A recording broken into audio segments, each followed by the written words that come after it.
EIGRP stub அப்படின்னா என்னங்கிறது நம்ம போன கிளாஸ்ல பார்த்துருந்தாலும் ஒரு முறை வேகமா இதை நம்ம நினைப்புக்கு கொண்டு வருவோம். ஸ்டப் கன்ஃபிகர் பண்ணலன்னா என்ன ஆகுது? ஒரு பேக்கப் பாத் இல்லாத சூழ்நிலையில பிரைமரி பாத்து போனதும் பேக்கப் பாத் இல்லாத சூழ்நிலையில இந்த ஹப் ரவுட்டர் என்ன பண்ணுது? எல்லா ஸ்போக்ஸுக்கும் queries அனுப்புது. ஏப்பா அந்த ஒரு நெட்வொர்க் என்கிட்ட இருந்துச்சு, இப்போ அது போயிருச்சு, உங்களுக்கு யாருக்காவது தெரியுமான்னு. இந்த ஸ்போக்ஸ்க்கு யாருக்காவது தெரிஞ்சா உடனே பதில் சொல்லும். தெரியாதவங்க என்ன பண்ணும்? அதுக்கு அடுத்துக்கு இருக்கிற ரவுட்டருக்கு அனுப்பும். அதுக்கு அடுத்த ரவுட்டருக்கும் தெரியல, அதுக்கு அடுத்த ரவுட்டருக்கு அது அனுப்பும். இப்படி அனுப்பிச்சுக்கிட்டே இருக்கும். சரி, இப்போ ஏதோ ஒரு ரவுட்டருக்கு தெரியுது, அது ரிப்ளை பண்ணுதுன்னா இது உடனே பயன்படுத்த முடியாது. ஏன்னா மற்றவங்களை query பண்ணியிருக்கிறதுனால மற்றவங்க எல்லாம் ரிப்ளை பண்ணணும்னு வெயிட் பண்ணுவோம். ஆனால் அவங்க ரிப்ளை பண்ணலைன்னா 3 நிமிஷம் கழிச்சு அவங்களெல்லாம் நெய்பராக இருந்து நெய்பர் லிஸ்ட்ல இருந்து எடுத்து விட்டுட்டு அதுக்கப்புறம் இது கொடுத்த ரூட்டை பயன்படுத்திக்கின்னு அது அந்த நெய்பர் எல்லாம் திருப்பி டிஸ்கவர் பண்ணி நெய்பர்ஷிப் ஃபார்ம் பண்ணும். இது ஒரு பெரிய டிஸ்ட்ரப்டிவ், ஒரு பெரிய தொந்தரவு, ஒரு பெரிய டவுன் டைமை உருவாக்கிறோம் நெட்வொர்க்ல. இதை தவிர்க்கிறதுக்கு நம்ம என்ன பண்ணணும்னா, இந்த சிடிஇ ரவுட்டர்ல ஸ்டப் கன்ஃபிகர் பண்ணிட்டோம்னா என்னென்னலாம் இந்த சிடிஇக்கு உத்தரவாதம் எடுத்துக்கலாம், எந்தெந்த நெட்வொர்க்குக்கெல்லாம் நான் பொறுப்புன்னு இது ஏற்றுக்கணும், எது எதுக்கெல்லாம் இது நான் பொறுப்பு இல்லைன்னு சொல்லணும் அப்படிங்கிற மாதிரி நம்ம சொல்லிட்டோம்னா இந்த ஹப் ரவுட்டர் என்ன பண்ணது? அனாவசியமாக query பண்ணி வெயிட் பண்ணி அந்த ஸ்ட்ரக் இன் ஆக்டிவ் ஸ்டேட்டுக்கு போயிடுது. ஸ்ட்ரக் இன் ஆக்டிவ்னா என்னன்னா, ஆக்டிவ்னா தேடுறது, எழுந்து போன ரவுட்டரை தேடிக்கிட்டு இருக்குது. எழுந்து போன நெட்வொர்க்கினுடைய ரூட்ஸை தேடிக்கிட்டு அப்படியே ஆக்டிவ் ஸ்டேட்டில் இருக்கிறது. ஸ்ட்ரக் இன் ஆக்டிவ். அது ஆக்டிவ் ஸ்டேட்டில் இருந்து எப்போ வெளியே வரணும்? 3 நிமிஷம் கழிச்சு மற்ற நெய்பர்லாம் கழட்டி போட்ட பின்னாடி தான் அது ஆக்டிவ் ஸ்டேட்லேருந்து வெளியே வர முடியும். இந்த ஸ்ட்ரக் இன் ஆக்டிவ் சினாரியோ எஸ்ஐஏன்னு சொல்லுவாங்க. எஸ்ஐஏன்னா என்ன? ஸ்ட்ரக் இன் ஆக்டிவ் ஸ்டேட், எஸ்ஐஏ ஸ்டேட். இந்த எஸ்ஐஏ ஸ்டேட் வரக்கூடாதுன்னா நம்ம என்ன பண்ணணும்? சரியான ஸ்டப்பை கன்ஃபிகர் பண்ணணும். சரியான ஸ்டெப்பை கன்ஃபிகர் பண்ணிட்டோம்னா ஸ்ட்ரக் இன் ஆக்டிவ் நடக்காது. 3 நிமிஷம் வெயிட் பண்ணுறது அதெல்லாம் நடக்காது. சரி, இந்த ஸ்ட்ரக் இன் ஆக்டிவ் நடக்காமல் இருக்கிறதுக்கு ஸ்டப் பண்ணால் இந்த ரவுட்டர் ஸ்பெஷல் மெசேஜ் அனுப்பும். இங்கே சொல்லியிருக்கிற மாதிரி ஸ்பெஷல் பியர் மெசேஜ் அனுப்பும். என்னன்னு சொல்லும்? என்னால் இதில் தான் முடியும் அப்படின்னு சொல்லிடும். அவ்வளோதான். என்னால் இதில் தான் முடியும்ன்ட்டு ஒரு மெசேஜ் அனுப்பிச்சிடும். அது தவிர வேறு எதுவுமே என்ன பண்ணாது? ஹப் ரவுட்டர் query பண்ணாது. சரி, ஸ்டப்பில் 5 வகை பார்த்தோம். ஒன்று EIGRP ஸ்டப்பு ரிசீவ் ஒன்லின்னு போட்டுருது. அப்படி நீங்கள் போட்டிங்கன்னா அந்த ரவுட்டரு சொல்லிடும், நான் எதையும் கொடுக்க மாட்டேன், நான் ஒரு ஸ்டப் ரவுட்டர், நான் எதையும் கொடுக்க மாட்டேன், நீ வேணா எதுனா கொடு, நான் வாங்கிக்கிறேன், நீ என்ன பண்ணாத, என்கிட்ட கேள்வி மட்டும் கேட்காத, நான் எதுவும் கொடுக்க மாட்டேன் அப்படின்னு தன்னுடைய நிலைப்பாட்டை முன்பாகவே அறிவித்துவிடும். அப்போ இந்த ரவுட்டருக்கு queries வராது. அது செஞ்சுட்டு அடுத்ததுக்கு போகலாம். இப்போ பாருங்க, ரவுட்டர் 3ல இருந்து ரவுட்டர் 1க்கு நிறைய ரூட்ஸ் இருக்கும். ஷோ ஐபி ரவுட் பாருங்க, ஏகப்பட்ட EIGRP ரவுட்டர் 3லேருந்து வர்றதை மட்டும் நான் காமிக்கிறேன். 3லேருந்து பாருங்க, இது 3லேருந்து வருது. .3 தான் ரவுட்டர் 3லேருந்து வர்றது. இப்போ EIGRP இங்கே ஒன்னே ஒன்று தான் காமிக்குது. காரணம் என்னன்னா, நான் சம்மரைஸ் பண்ணியிருக்கேன். ஆக்சுவலாக இங்கே எத்தனை நெட்வொர்க் இருக்குது? 1 2 3 4 நெட்வொர்க் இருக்குது. ப்ளஸ் இது 5 நெட்வொர்க் இருக்குது. 192.168 தொடங்குறதுல 5 நெட்வொர்க் இருக்குது. ஆனால் ரவுட்டிங் டேபிள் எத்தனை பார்க்குறீங்க? ஒன்னே ஒன்று பார்க்குறீங்க. ஏன்னா நான் சம்மரைஸ் பண்ணியிருக்கிறேன். இந்த 44 நான் ரீடிஸ்ட்ரிபியூட் பண்ணியிருக்கிறேன். அதனால தான் EXன்னு காமிது, எக்ஸ்டர்னல். ஸ்டாட்டிக் ரூட்டை எழுதி ஸ்டாட்டிக் ரூட்டை ரீடிஸ்ட்ரிபியூட் பண்ணியிருக்கேன். இந்த ரவுட்டரில் இதுதான் ஸ்டாட்டிக் ரூட்டர். இப்படி ஒரு ஸ்டாட்டிக் ரவுட்டர் ரவுட்டர் 3ல இது யாருடைய அட்ரஸ்? 4 அட்ரஸ் கொடுத்து ஒரு ஸ்டாட்டிக் ரூட்டை எழுதி அந்த ஸ்டாட்டிக் ரூட்டை EIGRPக்குள்ளே தூக்கி போட்டிருக்கிறேன். அதனால ரவுட்டர் 1ல் இந்த ரூட் உங்களுக்கு கிடைக்குது. ஓகே. இது எப்படி கிடைக்குதுன்னா ரவுட்டர் 3லே லூப் பேக் அட்வர்டைஸ் பண்ணிட்டு இருக்கிறேன். இப்போ நான் ரவுட்டர் 3 ரிசீவ் ஒன்லின்னு போட்டால் அதெல்லாம் வராது. ரவுட்டர் 1ல் பார்க்குறீங்களா? ரவுட்டர் EIGRP என்ன நம்பரு? Router EIGRP 100. Router EIGRP 100, EIGRP stub receive only. EIGRP stub ரிசீவ் ஒன்லின்னு போட்டேன். இப்படி போட்டதும் பாருங்க உடனே பியர் இன்ஃபர்மேஷன் சேஞ்ச். இப்போ ஸ்பெஷல் மெசேஜ் அனுப்பிச்சு புதுசா.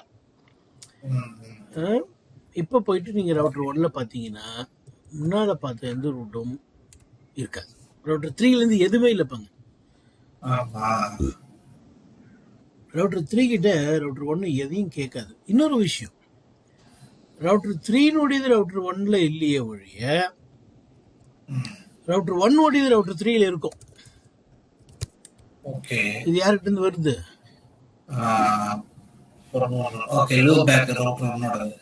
இது யார்கிட்ட இருந்து வருது? ரவுட்டர் 1 மூலியமா வருது. அப்போ ரவுட்டர் 3 என்ன பண்ணும்? ரவுட்டர் 1 கொடுக்கறதுலாம் வாங்கிக்கும். ஆனா ரவுட்டர் 3 ரவுட்டர் 1க்கு கொடுக்காது. புரிஞ்சுதா?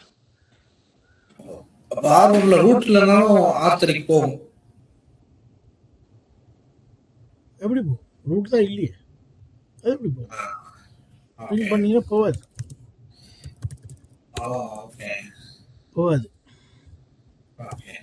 இங்கேருந்து பிங் பண்ணுங்க போகும். இங்கேருந்து பிங் பண்ணுங்க போகும். சரியா?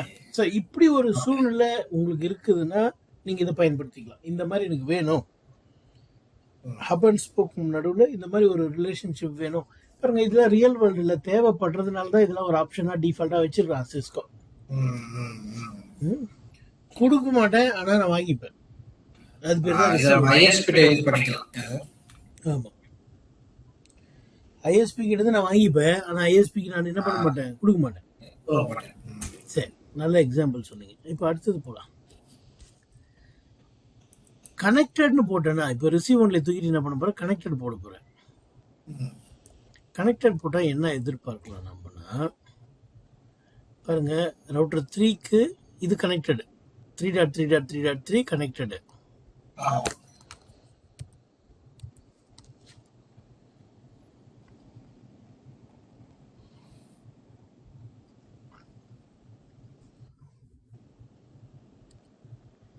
இது கனெக்டடு ரவுட்டர் 3ல. இதுவும் கனெக்டடு 0. இதுவும் கனெக்டட், இதுவும் கனெக்டட், இதுவும் கனெக்டட், இதுவும் கனெக்டட். ஆனால் என்ன பண்ணல, நம்ம அப்படியே அட்வர்டைஸ்மெண்ட் சம்மரைஸ் பண்ணிட்டோம். இது சம்மரைஸ் தானே? இது நான் காமிச்சேன் /16 கனெக்டடா இருந்தாலும் நீங்க சம்மரைஸ் பண்ணதுனால அந்த சம்மரி ரூட் தான் இருக்கும். சம்மரி ரூட் கனெக்டடா இல்ல. சம்மரி ரூட் வந்து நல்ல தான் பாயிண்ட் பண்ணிட்டு இருக்கோம். நான் சொன்னேன் இல்லையா? அதை பார்த்துருவோம் ஒரு முறை. சம்மரி பார்த்தீங்கன்னா நல்ல பாயிண்ட் பண்ணியிருக்கோம். இது கனெக்டட்னு இருக்குதா? இல்ல. அப்போ இது அட்வர்டைஸ் ஆகாது. என்ன சொல்ல வரேன், நான் EIGRP ஸ்டப்பு கனெக்டட்னு போட்டேன்னா ரவுட்டர் 1ல என்னென்னலாம் இருக்காதுன்றத தெரிஞ்சுக்கிறதுக்கு ஃபர்ஸ்ட் என்ன பண்ணலாம், ரவுட்டர் 3ல போயிட்டு இதுக்கு முன்னால் போட்ட ரிசீவ் ஒன்லேயே கேன்சல் பண்ணுறேன். ரிசீவ் ஒன்ல கேன்சல் பண்ணிட்டேன்னா இப்போ எல்லாமே அங்கே போகும்.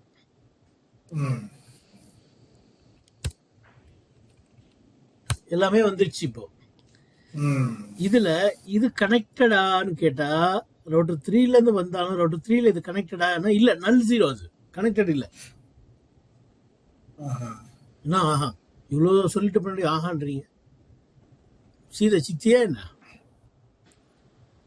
ஓகே, இந்த எல்லா நெட்வொர்க்கையும் தானே நம்ம சம்மரைஸ் பண்ணி தானே நல்லுக்கு இருக்கு. ஆமா சார். இப்போ R3க்கும் R4க்கும் 2 IP தானே சார்? 4 IP கொடுத்துருக்கீங்க. இது லூபேக்ல இருக்கு sir. Loopback 1, loopback 2, loopback 3. R4 ஓட லூபேக்ங்களா அது?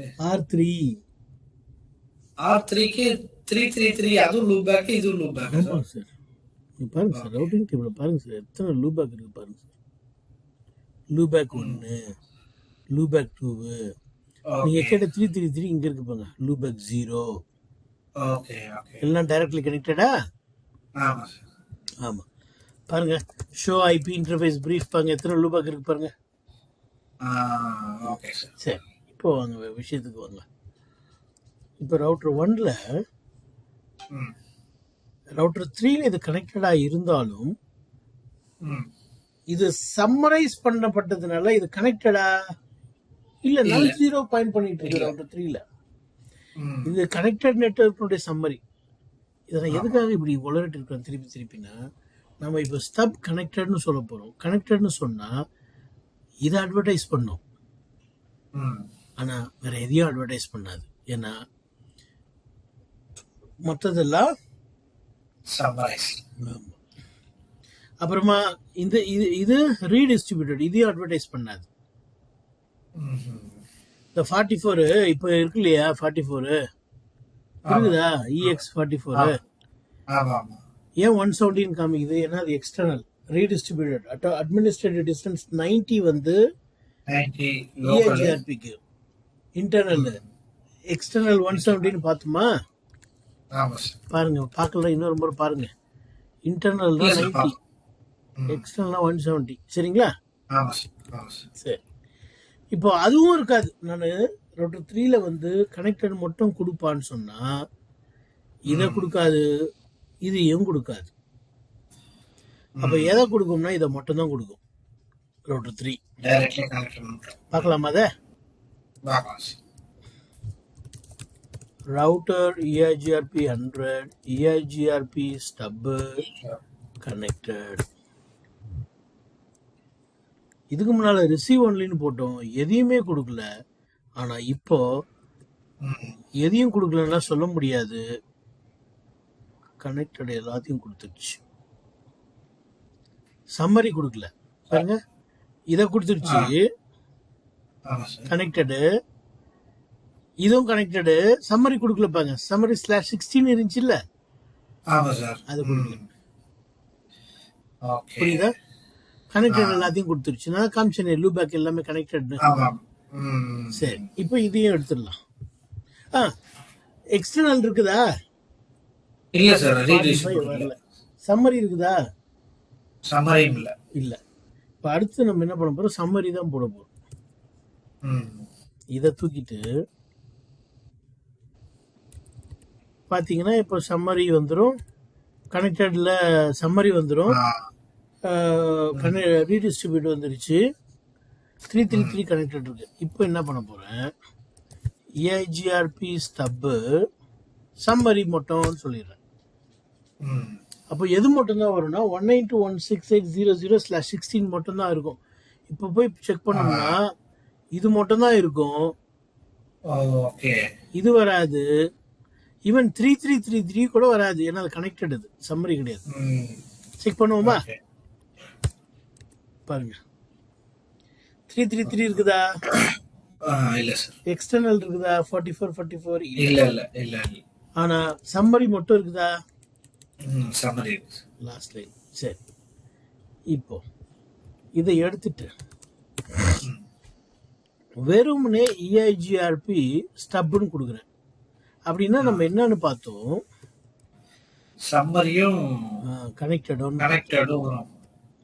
இந்த லாஸ்ட் லைன் பாருங்க, கனெக்டடும் டிஃபால்ட் சம்மரி. இப்போ பார்க்கலாமா அதை? அப்போ என்ன இருக்காது ரவுட்டிங் டேபிள்ல? 44 மட்டும் இருக்காது, ரீடிஸ்ட்ரிபியூட்டர் மட்டும். போய் பார்ப்போம். பாருங்க, சம்மரி இருக்கு, கனெக்டட் இருக்குது. லாஸ்ட் லைன் சம்மரி 3.3.3.3 கனெக்டட், ஆனா ரீடிஸ்ட்ரிபியூட்டட் இல்ல. இப்போ அது ஒன்று தான் நம்ம பார்க்கணும், மீதி எல்லாம் பார்த்துட்டோம். பாருங்க, இதை பார்த்துட்டோம், இதை பார்த்துட்டோம், இது மட்டும் தான் பார்க்கணும்.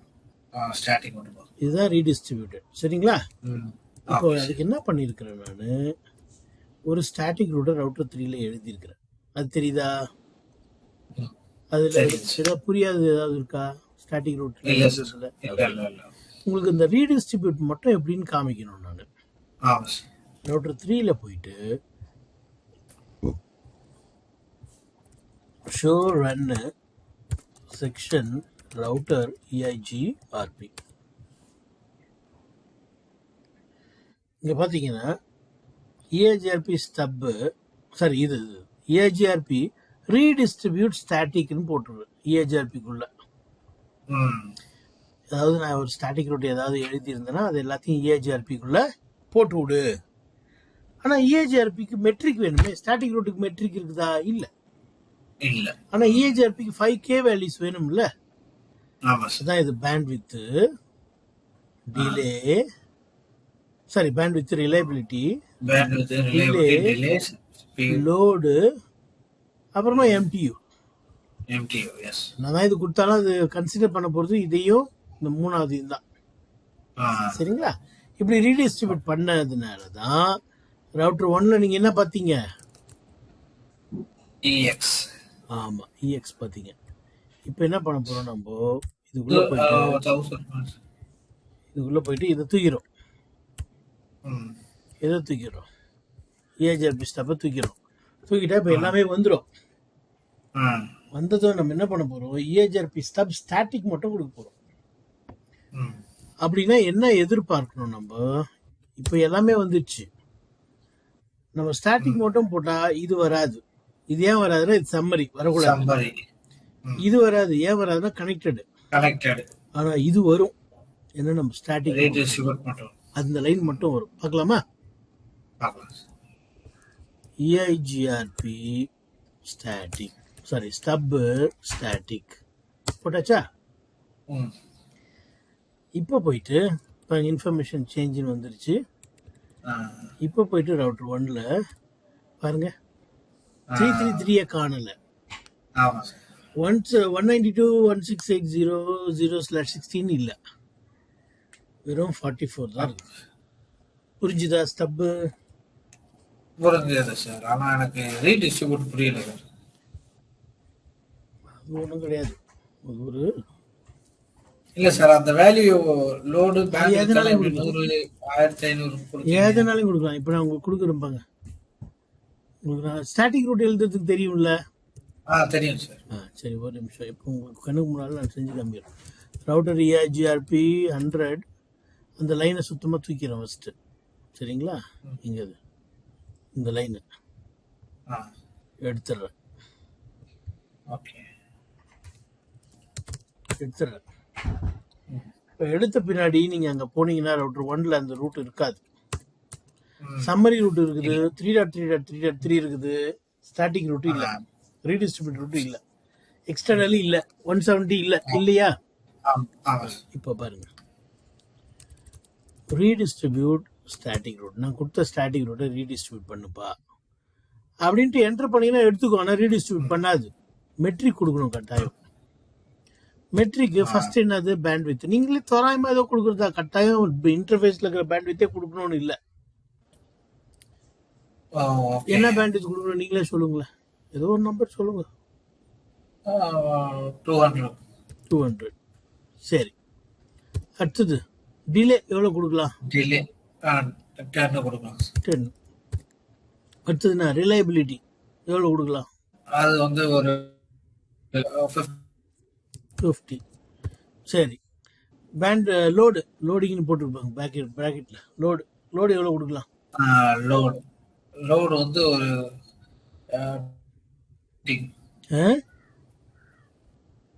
எவ்வளவு சார் கொடுக்கறது? ஏதோ ஒன்று 255 கொடுத்தீங்கன்னா அது வந்து 100%. 250. சரி, MTU 1500. சரி, இவ்வளோதாங்க ரீடிஸ்ட்ரிபியூஷன். இப்போ போய் பார்த்தீங்கன்னா அதே ரவுட்டர் 1ல அந்த ரவுட் வந்திருக்கும். இந்த கால்குலேஷனு நீங்க அங்க கொடுத்த வேல்யூக்கு ஏற்ற மாதிரி மாறி இருக்குதுங்க. ஓகே, புரிஞ்சுதா? ரியல் வேர்ல்டுல நம்ம எப்படி சார் அது அந்த வேல்யூ எல்லாம் கொடுக்கறது? ரியல் வேர்ல்டுல இன்டர்ஃபேஸ்ல போயிட்டு என்ன இருக்குதோ அதை காப்பி பேஸ்ட் பண்றது தான். எப்படி பார்க்கறது? இன்டர்ஃபேஸ்ல ஷோ இன்டர்ஃபேஸ் எஃப், என்ன இன்டர்ஃபேஸ் பேருங்க? F0/0. இங்கே போனீங்கன்னா இங்கே எல்லாமே இருக்குது. பேண்ட்வித் இவ்வளோ, எம்டிஏ இவ்வளோ, ஓகே. ரிலேபிலிட்டி 255, டிலே வந்து 100 மில்லி செகண்டு, ஓகே. லோடு 1 எல்லாமே இருக்குது. கப் பண்ணிக்க வேண்டியதான். ஓகே. ஓகேவா? Okay sir.